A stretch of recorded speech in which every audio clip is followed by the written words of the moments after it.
Les grandes contradictions. Les grandes contradictions, une émission de décryptage de l'actualité nationale et internationale avec Shamsdine Badaro, Gaspard Adjamossi et Achille Wusso. Les grandes contradictions, c'est tous les vendredis sur Guérite TV Monde. 9 septembre 2022, amis internautes de Guérite TV Monde, bonsoir et bienvenue dans votre émission Les Grandes Contradictions. Je suis déjà avec mes chers amis Gaspard Adjamossi et Achille Wusso. Gaspard Adjamossi, bonsoir. Bonsoir Shamsdine Badaro, un plaisir toujours renouvelé d'être sur ce plateau. Merci. Achille Wusso, bonsoir. Bonsoir Shamsdine Badaro, bonsoir à tous les amis de Guérite TV et de cette émission Les Grandes Contradictions. Gaspard Adjamossi, on va démarrer tout de suite par la deuxième session ordinaire du parti FCBE qui a eu lieu donc à Lokossa. Paul Oupin hausse le ton, critique la gouvernance Tanon et s'attaque au pseudo opposant. Oui. C'est d'un long sommeil. Oui, bon, oui. Et c'est moi, c'est l'expression pseudo-opposant qui me fait d'office rire parce que je ne sais pas entre celui qui parle de pseudo-opposant et des autres qui est réellement le pseudo-opposant et qui est la vraie opposition. Maintenant, en fait, ce qui semble heureux, c'est que lui au moins aujourd'hui, qu'il soit rentré dans la posture d'un vrai opposant. Et de cette posture-là, il peut maintenant reconnaître et attaquer les pseudo-opposants. De toutes les manières, pendant longtemps, les gens nous ont fait croire, ou bien ces positions, ces prises de position dans l'opinion, nous a fait croire que c'était lui, l'opposant de façade, ou le pseudo-opposant, ou plutôt l'opposant qui était presque de mèche avec le pouvoir en place aujourd'hui. Moi, je ne sais pas ce qui s'est passé. C'est vrai qu'on a, le vendredi dernier, on a discuté autour justement de certaines revendications de cette opposition, de l'opposition qu'il incarne à travers la sortie de son conseiller politique Alain Adéou, qui réclamait un certain nombre de choses, de confort pour l'opposant qu'il était. Je ne sais pas si c'est ce qui a motivé cette sortie-là. De toutes les façons, c'est une sortie régulière puisque c'est à l'occasion du deuxième congrès. Enfin, c'est ça, hein? La deuxième session ordinaire du parti. Je ne sais pas si c'est aussi la proximité des élections législatives qui motive cette sortie, cette prise de position. De toutes les façons, c'est heureux, n'est-ce pas, que quelqu'un qui se réclame de l'opposition puisse faire une sortie assez critique vis-à-vis de la gouvernance du pays, parce que de façon globale, on a comme l'impression que c'est un opposant qui dormait, comme on l'avait dit tout à l'heure. Aujourd'hui, on est heureux de constater qu'il est sorti de son profond sommeil. Maintenant, les pics ou les attaques qui sont envoyées aux autres de l'opposition, est-ce que ça permet aujourd'hui d'être, je dirais, optimiste ou confiant en se disant que cette opposition-là va pouvoir se rassembler, se réunir avant les prochaines élections législatives? Là est tout l'autre aspect de nos interrogations. Achille Wusso, Paul Oupin a parlé. Et enfin, Paul Oupin a enfin parlé. Et nous l'avions dit le vendredi dernier, et nous avons vu que Alain Adéou était même plus visible par rapport à cette opposition qu'incarnait Paul Oupin, que lui-même en tant que chef de file de l'opposition. Heureusement qu'à la faveur donc, de cette session ordinaire du parti, il a pu s'exprimer. Et bon, on l'a vu s'attaquer au pouvoir en place, ce qui montre réellement qu'il incarne maintenant une opposition. Parce que pendant longtemps, les Béninois, comme on l'avait dit, voulaient l'entendre sur un certain nombre de sujets, et face au mutisme du gouvernement ou à certaines prises de position du gouvernement sur des sujets que les populations pensaient être plus sensibles pour elles, et donc étaient à la recherche d'un défenseur que devait être l'opposition. Et donc la première opposition qui devait se mettre dans ce rôle-là était l'opposition incarnée par Paul Oupin, parce que c'est lui qui est reconnu officiellement comme le chef de file de l'opposition. Même si c'est dit qu'il est sans moyens aujourd'hui. Oui, nous avons entendu... Bon, maintenant, Et c'est justement sur cet aspect que je voulais réagir. Si Paul Humpé, aujourd'hui, sort de son mutisme, c'est par rapport à quoi? Est-ce que c'est pour venir confirmer ce que son conseiller politique, Alain Adiou, était venu dire au devant de la scène? Est-ce qu'aujourd'hui, c'est parce que il n'a pas eu assez de moyens pour travailler, comme on le dit, il est obligé donc de se mettre dans une boutique à Cotonou pour se dire chef de file de l'opposition? Est-ce que c'est ça qu'il critique ou bien en fait, qu'est-ce qu'il critique? Est-ce que enfin les préoccupations que Paul Humpé a abordées sont les préoccupations par rapport auxquelles les Béninois se sentent concernés? C'est ça la véritable préoccupation. Aujourd'hui, par rapport à cette sortie de Paul Humpé, bon, malheureusement, on dirait que, bon, en tout cas, il a été en retard sur le temps, parce qu'on ne sait plus ce qu'il veut vendre aux Béninois. Malheureusement, nous avons pensé qu'il pouvait faire le job, mais il a montré que, en fait, il n'avait pas les moyens de faire le job. Malheureusement encore, il s'attaque à ceux qu'il appelle les pseudo-opposants. Enfin, bon, je ne veux pas apporter de l'eau au moulin de Gaspard Yamonsi, mais il faut enfin maintenant que les différentes composantes de l'opposition au Bénin, de l'opposition politique au Bénin, finissent par révéler au peuple béninois qui est le vrai opposant et qui est le pseudo-opposant. Voilà Paul Humpé qui qualifie les autres de pseudo-opposants. Lui-même, dans l'opinion, les populations ne sentent pas vraiment qu'il prend fait et cause pour elles. Bon, en tout cas, ce qui est sûr, peut-être que au soir du 8 janvier,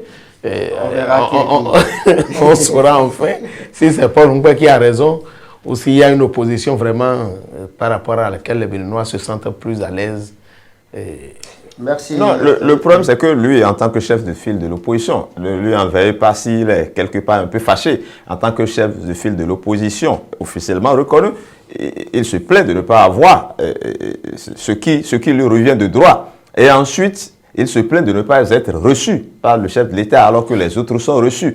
Et quand vous lisez son discours, quand il s'attaque à certains de l'opposition, il estime que lui, il est resté dans sa posture d'opposant alors que d'autres ont fait des audiences et ont commencé par être nommés. Et je crois que c'est quelque part, on peut lui trouver un peu raison par rapport à ces aspects-là. Ça veut dire quoi? Qu'il veut aussi avoir des nominations dans son camp? Non, normal, nous sommes en politique. Pas forcément, parce qu'il estime l'opposition qui réclame des nominations. Et il estime que les autres de l'opposition le critiquent, lui, parce qu'il a estimé qu'il ne fallait pas boycotter, par exemple, les élections présidentielles et que lui, il y est allé, qu'on lui dit que lui n'est pas opposant par rapport à ça et qu'aujourd'hui, que les autres, par contre, se font nommer et finalement, il estime que... Il ne trouve rien. Bon, il n'a pas dit qu'il ne trouve rien, mais on peut lire entre les lignes. Déjà à travers la sortie de son conseil politique la semaine dernière, qui estimait quand même qu'en tant que chef de file de l'opposition, qu'il n'avait pas les moyens, et en ce moment, on avait rappelé qu'il avait un bureau et qu'il avait circulé quand même. Le deuxième sujet à présent, législative 2023, on en parle toujours. Un citoyen saisit la Cour constitutionnelle. Il s'agit bien évidemment de Kama Wasangari qui souhaite que le Conseil électoral inscrive au niveau des pièces à fournir une déclaration sur l'honneur du candidat certifiant qu'il n'a pas encore fait 3 mandats de députation. C'est un peu compliqué là. En fait, non, c'est en attendant que le président des journalistes parlementaires nous permette de comprendre quelle est la préoccupation du citoyen. C'est quoi son problème? Non, d'abord, ce n'est pas un citoyen aussi citoyen que ça. C'est quand même un opposant. Je ne sais pas si c'est un pseudo ou bien un vrai opposant. mais ce qui est sûr... Avec les démocrates, je crois. Oui, je crois. Oui. Après avoir été longtemps le chef du MPL, Mouvement Populaire de Kama Wasangari, je crois que c'est... Ou bien je me trompe. C'était l'autre... Korogoné. Korogoné. Je faisais une confusion. Il est au niveau des FCBE avant. Au niveau des FCBE, voilà. Il doit être avec les démocrates. Oui, il est des démocrates. Bon, j'ai envie de dire de quoi je me mêle. Parce que jusque-là, moi, j'avais plutôt l'impression que c'est au niveau de la mouvance présidentielle actuelle que le problème se posait le plus. Parce que le débat se faisait déjà par rapport au fait que ceux qui ont fait 3 mandats devaient s'éclipser, laisser de la place aux autres. Et le débat est d'autant plus réel et renforcé que, à travers la révision constitutionnelle de novembre 2019, il a été l'article 80 nouveau dit expressément que tous ceux qui ont déjà fait, enfin, que nul ne doit, enfin, aucun député ne doit plus faire plus de 2 mandats. Oui, qu'il ne peut pas être élu 2 fois, plus de 2 fois successivement. Ça veut dire qu'il fait un premier mandat, un deuxième mandat, et un troisième, c'est fini. Donc, je crois que le débat se menait déjà dans l'opinion pour dire tous ceux qui ont déjà fait 3 mandats ne doivent plus être candidats pour cette élection. Mais il faut dire que les juristes disent souvent que la loi dans son application n'est pas rétroactive. Ça veut dire qu'en principe, selon ceux-là, c'est OK. C'est à partir de ceux qui seront élus en vertu de cette constitution-là, c'est à ceux-là qu'on devrait appliquer cette règle-là. Maintenant, apparemment, le requérant, lui, il estime que c'est à partir de maintenant qu'on doit appliquer cette règle-là. C'est pour ça qu'il a estimé que la Sénat devait inclure dans les pièces réclamées aux candidats une pièce qui montre qu'ils n'ont pas encore fait 3 ça risque de mandats. Parlement. Écoutez, moi, je n'aurais pas ce sentiment. D'une manière ou d'une autre, ça va vider. Je crois dans les 3 quarts. Non, mais si vous parlez de ceux qui ont fait 5 mandats, ceux qui ont fait 4 ans, que direz-vous de ceux-là? Ceux-là doivent rembourser de l'argent au Quel argent? L'argent du 4e ou du 5e mandat? La loi a été votée après qu'ils ont fait 4 mandats. Donc, on ne revient plus sur ça. Non, mais oui, on ne reviendra plus sur ça. Mais ceux qui, en faisant ce 3e mandat-là, ceux qui sont au 3e mandat et qui ont voté la loi là en son temps-là, moi je préfère qu'on leur applique ça maintenant. Bon, ça, ce n'est qu'une opinion. Maintenant, de toutes les façons, moi, ce qui me réjouit, c'est que jusque-là, ça se chuchotait. Et je crois que ça créait de l'insomnie ou de l'inquiétude au niveau de certains, surtout de la mouvance présidentielle, qui ont déjà fait 3 mandats ou plus et qui estimaient que non, que ce n'est pas maintenant qu'il faut appliquer. Ce qui est bon dans le fait qu'il y ait ce recours-là, c'est qu'au moins la Cour constitutionnelle, seul juge de constitutionnel, a l'opportunité au moins de clarifier la question. Et donc, dans quelques semaines, on saura véritablement si ceux qui ont fait 3 mandats doivent pouvoir se reposer aussi. Et encore que moi, j'estime que le bon sens aurait voulu que ceux qui ont fait plus de 3 mandats, ceux qui ont fait 4 ou 5 mandats, par eux-mêmes, décident pourquoi pas de s'éclipser, pour laisser d'autres également faire. Oui, bon, c'est vrai que nous disons souvent au Bénin. Mais... une autre planète, apparemment. Je ne sais pas si le Bénin est sur une autre planète que la planète Terre.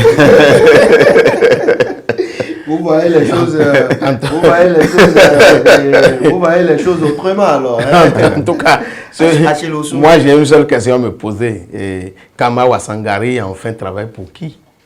C'est la question qui trotte dans ma tête depuis que j'ai lu ce texte, parce qu'enfin, je ne sais même pas s'il a consulté un certain Eric Ondete avant d'écrire un pareil texte, parce que je ne sais pas si ça arrange aussi Eric Ondete d'être candidat à la prochaine élection, aux prochaines élections législatives, parce que est-ce que lui-même ne serait pas, qu'on appelle, ne ferait pas les frais de cette disposition si entre-temps la Cour constitutionnelle arrivait à donner une suite favorable à cette demande de ce citoyen extraordinaire.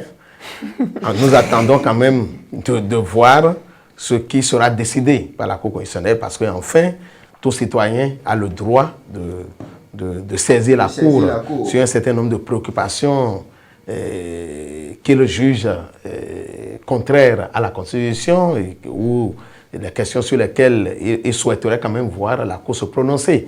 C'est de son droit le plus absolu, seulement que, en fait, cela devait rendre plus service à ceux qui sont aujourd'hui de la mouvance que ceux qui sont dans l'opposition. Parce que si la loi arrivait à être, si cette disposition de la loi arrivait à être appliquée, voilà, ça veut dire que c'est les jeunes de la mouvance, c'est ceux qui attendent dans cette marée de prétendants au niveau de la mouvance qui devaient profiter plus de la disposition qu'aujourd'hui les quelques-uns qui sont expérimentés au niveau de l'opposition et qui devaient apporter vraiment de la plus-value à cette opposition-là pour montrer leur présence et leur efficacité sur le terrain. Nous attendons quand même de voir ce que la Cour va décider. Et bon, ce qui est sûr, en tant que citoyen, il a exprimé son droit. Et est-ce que ça l'arrange lui-même, ou bien entre-temps, bon, il y a quelqu'un qui lui fait aussi ombrage, parce que, écoutez, il faut aussi voir de ce côté. Merci Achille Ossou. On va passer au troisième sujet à présent. Je reste toujours avec vous, Achille Ossou. Une nouvelle déclaration de l'ancien ministre de Boni Yayi, Komi Kouché. Le temps passe, mais ne manque jamais de faire son œuvre, Komi Kouché, bon, depuis les États-Unis. Oui, heureusement que c'est, je crois, c'est à l'occasion de l'anniversaire donc de l'intéressé qui s'est prononcé. Il n'a pas été il n'a pas été plus long que ce que vous venez de lire. L'œuvre dont il parle, de quoi il s'agit, est-ce que cela peut nous permettre donc de faire une analyse politique, d'aborder la dimension politique de l'intéressé, je ne le sais pas, mais ce qui est sûr, nous attendons quand même toujours de voir dans les jours et mois à venir ce que Komi Kouché vaut encore dans l'arène politique béninoise. Les élections législatives sont là. Est-ce que c'est dans cette perspective qu'il parle, ou bien l'œuvre dont il parle, c'est personnel? Ce qui est sûr, c'est un homme politique qui a parlé, et il a parlé dans l'espace public, et en tant que tel, il est important donc de voir, d'analyser sa sortie dans toutes les dimensions. Et celle qui nous intéresse le plus, c'est la dimension politique de la chose. Est-ce qu'il parle pour les Béninois, ou il parle pour sa famille ou ses amis? Ce qui est sûr, Komi Kouché au Bénin n'est pas n'importe qui, et dans l'environnement politique béninois, de façon générale, il faut voir quel est le contenu qu'il donne à ce message. Bon, ça lui a permis quand même de donner de la voix. Et nous avons constaté quand même qu'il continue de vivre. Et il est en pleine forme. Il a permis aux Béninois de savoir que, effectivement, comme vous l'avez dit, il garde encore la pleine forme. Et nous attendons le 8 janvier pour savoir si toujours il est intéressé par la politique béninoise ou si, entre-temps, il a rangé ses gants. Gaspard Diamossi, votre frère des collines a parlé lors de la célébration de son anniversaire. Bantay, c'est un vol d'oiseau. Oh, tout à fait. Oui, mon frère des collines, oui. Tous les Béninois sont mes frères d'ailleurs. Oui, c'est heureux qu'il se fasse entendre, c'est heureux qu'il donne de la voix, c'est heureux qu'il montre à ses compatriotes qu'il est là et bien là. Maintenant, le message, je ne sais pas si on peut décrypter davantage son message parce que le message ne m'a pas l'air suffisamment clair. De toutes les façons, c'est un homme politique, hein, et puis tout ce qu'il a dit, ça a été relayé, décortiqué. Je crois que c'est l'effet qu'il a voulu. Et je crois que l'effet n'a pas manqué. Au moins, les Béninois savent qu'il y a quelqu'un qui est là et qui s'appelle Komi Kouché, même s'il est très loin, il est aux États-Unis. Peut-être que les Béninois vont se dire, oui, tiens, il pense encore au pays, tout ça là. Mais vous savez, c'est quelqu'un qui a géré beaucoup de choses dans ce pays-là. Dans quelle posture se trouve-t-il actuellement? Personne ne le sait. C'est vrai qu'entre-temps, il a été très critique vis-à-vis du pouvoir actuel.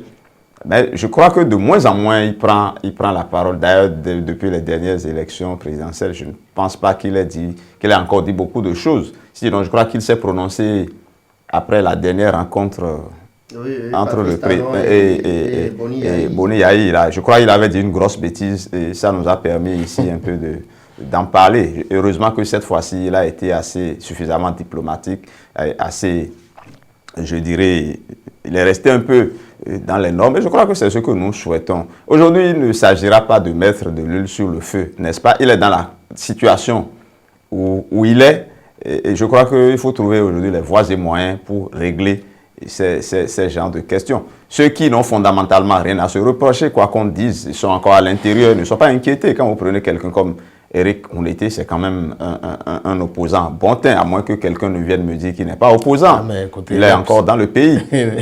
Non, on peut dire qu'il est pseudo-opposant. Non, il n'a pas appelé Éric Ounete. Ah bon? Paul Moumpé aussi en question, il a géré des choses dans ce pays-là. Il est encore tranquillement dans le pays. Et quoi, vous voulez parler de son passage? Il a été ministre, il a géré une mairie, il a été ministre, donc il a géré des choses dans le pays. Donc, vous avez des choses en instance pour lui dans Non, je dis, eux au moins ils sont là. Donc si Kwame Koutié, lui, aujourd'hui, se trouve loin de son pays, dans l'impossibilité peut-être de revenir, si l'envie lui en prend, c'est peut-être qu'on a certaines choses à lui reprocher. Donc, il doit rentrer aujourd'hui dans la posture de quelqu'un qui cherche une porte de sortie et non de quelqu'un qui met de l'huile sur le feu. Je crois que c'est cette posture-là que nous aimons davantage de lui parce qu'il a été au pouvoir ici et nous avons constaté aussi comment il était. Hein. C'était, je ne vais pas employer l'expression que je voulais employer, mais c'était comme si le monde n'allait plus jamais s'arrêter. Fort heureusement, la vie, c'est comme la roue, ça tourne. Et là, vous pouvez être devant aujourd'hui, vous retrouver au milieu ou derrière. Et après, je crois que même ceux qui gouvernent aussi aujourd'hui, c'est une leçon qu'ils doivent apprendre, n'est-ce pas? Parce que tu peux être tout puissant aujourd'hui et demain être tout minuscule. Et merci à vous. Le quatrième sujet, Gaspard Diamossi, l'ancien député Massim Wedissi Tundo, à l'opposition et rejoint le camp des soutiens du président Talon. Non, c'est pour ça que... Non, je ris parce que, justement... C'est du poids plume ou vous voulez... Non, je ne veux même pas le peser. Je n'ai pas envie de le peser. Mais moi, j'ai fait... Je ne sais pas pourquoi vous riez, quoi. Parce que... Non, parce que... Il pèse plus que le coton, quoi. Non, c'est quelque chose qui pèse qu'on peut mettre sur le... pour connaître son poids. Non, parce qu'il y a longtemps que ceux-là ne représentent pratiquement rien dans le paysage politique national. Ça, il faut avoir le courage de le dire parce que, vous savez, j'ai souri en réalité parce que j'ai rattaché cette position-là, cette nouvelle position-là à ce que disait Kwame Koutié parce qu'il a semblé dire le temps. Il était un des partisans de Kwame Koutié et le temps là me montre qu'ils sont en train de faire le vide autour des Kwame Koutié qui se disent opposants radicaux ou opposants tout court. Vous voyez, les gens les laissent. Massim Wedissi a été député, questeur, tout puissant questeur dans ce pays-là. Et je crois qu'il a géré également sous Yahi Boni voilà. Comment ils appellent ça? La réhabilitation de la plateau d'Abomey. Et donc aujourd'hui, vous savez, on a comme l'impression que il n'y a plus de conviction politique. Et c'est le mauvais exemple que nous donnent nos aînés. Souvent, moi j'entends certains jeunes dire, un jeune ne fait pas de l'opposition parce qu'il a une carrière à faire, il a un certain nombre de choses, peut-être de biens matériels et de positions matérielles à défendre. Mais quand vous prenez nos aînés là qui sont même au-delà de l'âge de la retraite, moi je me pose aujourd'hui la question de savoir pourquoi ils ne peuvent pas mourir avec leurs convictions et qu'aujourd'hui ils ont besoin de faire ces types de zigzags qui ne les honorent pas, qui n'honorent pas leur progéniture et qui ne nous donnent pas à nous autres qui sommes moins jeunes que l'exemple dont nous avons besoin, si d'aventure nous avons à entrer en politique, si nous on doit entrer en politique et regarder nos aînés, dès qu'un pouvoir arrive là, les voir se repositionner autour de ce pouvoir-là, sans conviction, pour de petits intérêts, je ne pense pas que ce soit un très bon exemple que nous donnons à la génération qui monte. Et je me demande ceux qui feront finalement l'opposition, puisque Rumpert dénonce déjà ceux qui se font nommer. Voilà que les gens les lâchent encore tout le temps. Et aujourd'hui, moi, je n'entends pas souvent que des gens démissionnent des partis de la mouvance ou du gouvernement ou parmi les soutiens au président Talon qu'ils vont dans l'opposition. Donc j'ai comme l'impression que c'est l'opposition qui est en train de s'éroder et que finalement on n'aura plus une opposition au Bénin. Achille Ossou. Non mais moi, ma lecture c'est que comme sous Soglo en 91, de 91 à 96, j'ai constaté que la rivière continue de charrier. tout le monde veut aller à la rivière. Et si c'est Madim Kwezisi qui était l'opposition pour la mouvance aujourd'hui, en tout cas en tant que cacique donc, du régime d'un certain Soglo, ça ne trompe pas. Et la leçon est encore là, intacte dans sa tête. Absolument. Que l'opposition, peut-être, ça ne nourrit pas son homme, surtout lorsque vous voulez toujours faire carrière en politique. Et ce qui m'a le plus intéressé dans sa déclaration, c'est qu'il dit aujourd'hui qu'il n'est candidat à rien, qu'il ne veut pas se faire élire à quoi que ce soit et que quand c'est bon, il faut le dire, quand ce n'est pas bon. Bon, je me surprends que c'est maintenant que Kwegisi trouve que c'est bon et qu'il faut le dire. Bon, mais bon, certains commentaires disent quand même qu'on le voyait déjà venir depuis un moment et parce qu'il aurait déjà fait une sortie qui lui aurait permis donc d'encenser le pouvoir, de caresser Patrice Talon dans le sens des poils. Ce serait tant mieux quand même que, bon, aujourd'hui, Patrice Talon gagne encore davantage de terrain, surtout lorsqu'on parle donc d'Abomey, lorsqu'on parle des déboires de Patrice Talon avec un certain Nicéphore Soglo, avec la famille Soglo en général, etc., etc. Bon, qu'est-ce que Kwegisi peut apporter politiquement aujourd'hui à la mouvance et où est-ce qu'il veut déposer ses valises? Voilà les questions qu'on devrait se poser aujourd'hui. Bon, est-ce qu'il pèse encore, comme vous l'avez demandé tout à l'heure, est-ce qu'il pèse plus que le coton de Banenguara? Nous attendons quand même de voir ce qu'il vaut encore politiquement. Il s'agit à ceux qui vont le recevoir maintenant dans leur camp. Je ne sais pas si c'est comment vous appelez ça, l'Union progressiste, le renouveau, qui veut tout balayer sur son... est saturé, qui évolue comme un tourbillon qui va arriver donc à soulever Massim Kwegisi, ou si c'est enfin le bloc républicain qui veut quand même encore montrer qu'il continue d'exister politiquement et d'être aussi la deuxième force politique du pays qui va réussir à avaler Massim Kwegisi. Nous attendons quand même de voir là où il va déposer ses valises prochainement et ce qu'il pourra apporter vraiment à ce camp politique. Bon, on ne peut pas lui reprocher ces mouvements politiques. Nous avons déjà dit ici par le passé que la vie est dynamique, la vie est mouvement, et que bon, qu'on empêche quand même le mouvement, c'est-à-dire que nous empêchons quand même aussi, nous empêchons la vie elle-même. Donc, Massim Kwegisi a permis quand même de savoir, comme Komi Kouché, qu'il existe encore politiquement et les prochains jours nous permettront donc de savoir davantage si le terrain politique lui appartient encore aussi, il est encore un pignon sur lequel on peut compter. Non, juste quelques mots. Non, je voudrais d'abord dire que nous, on n'a pas le pouvoir d'empêcher quoi que ce soit ici. Nos commentaires n'ont jamais empêché les politiciens d'agir. comme bon leur semble. Seulement, je voudrais faire observer qu'il pouvait être de l'opposition et dire que c'est bon. Personne ne va lui en vouloir pour ça. Parce que quand on est de l'opposition, on ne dit pas que tout est mauvais. Non, bien, tu peux dire que c'est bon aujourd'hui et quand c'est mauvais, dire que c'est mauvais après. Quand vous êtes ce que je voulais dire, c'est qu'en réalité, vous savez, c'est le président Soglo qui avait déjà caricaturé et ironisé sur cette situation-là quand il était président de la République. C'est-à-dire que le président Talon, lui, ne dit rien, il agit et les gens viennent vers lui comme des abeilles ou des mouches, je ne sais quoi. Mais le président Soglo avait dit, quand les gens boudaient, il était président, il dit laissez-les.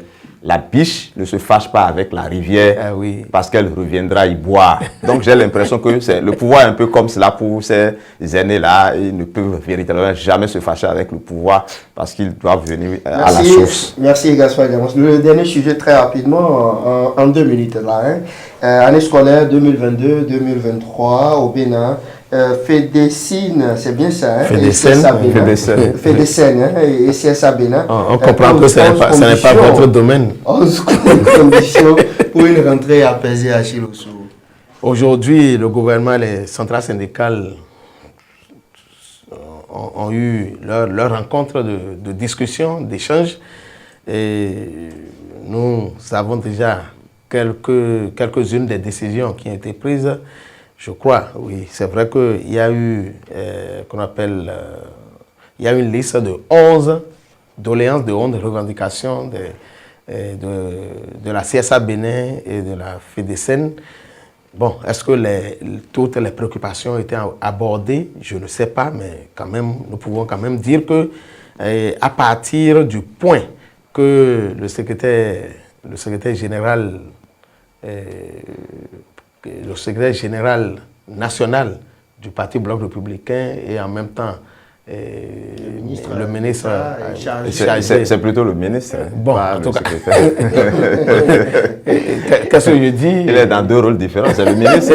C'est le ministre qui est allé dans cette rencontre-là cette fois-ci. Donc le ministre Abdoulaye Diop-Tchané a fait un petit point, surtout en ce qui concerne, surtout en ce qui concerne donc les revendications liées aux conditions de vie des aspirants, des AME.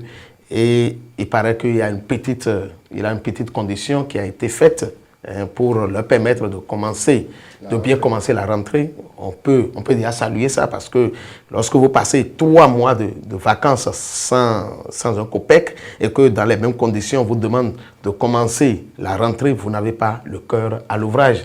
Et c'est déjà salutaire. Mais est-ce que toutes les conditions sont maintenant réunies pour une bonne rentrée? C'est une question. C'est vraiment une question. Je crois quand même que le vendredi prochain, nous aurons le Gaspard temps. Gamos, un petit mot par rapport à ce sujet pour conclure très rapidement. Oui, moi je voudrais savoir si les discussions qui ont lieu actuellement, c'est rien que par rapport à la rentrée, que ça ne concerne que les enseignants. Je ne le pense pas. Je crois que c'est une discussion globale par rapport aux revendications de l'ensemble des travailleurs. Mais c'est vrai qu'il faut profiter pour régler quelques problèmes. Bon, maintenant, les aspirants, on les a jetés comme des chiens nous qu'ils vont certainement vouloir croquer.